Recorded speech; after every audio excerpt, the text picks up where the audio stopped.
According to the Education Minister Haruna Idrisu, the forum with members of the Conference of Heads of Assisted Secondary Schools (CHAS) was for him to learn and hear from the stakeholders' concerns affecting and challenging the delivery of quality secondary education.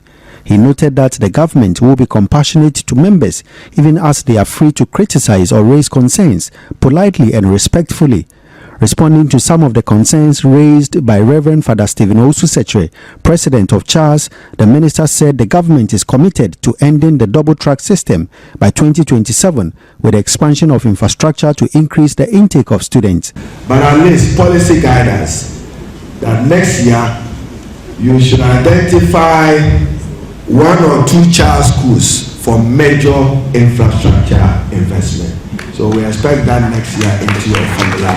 You should have a dedicated formula that looks into expanded accommodation, expanded classroom infrastructure for a number of child schools so that you can increase your intake for purposes of supporting government to end the double track system. We expect that by end of year 2027, the double track system must be a thing of the past. He said the government requires an investment of $2.5 billion in infrastructure to meet the needs of the education sector up to 2028. From where I sit, between now and 2028, the education sector alone, if we are to respond to your needs, will require an investment of not less than $2.5 billion to get your infrastructure running. From preschool through junior high school, through secondary education, into tertiary education.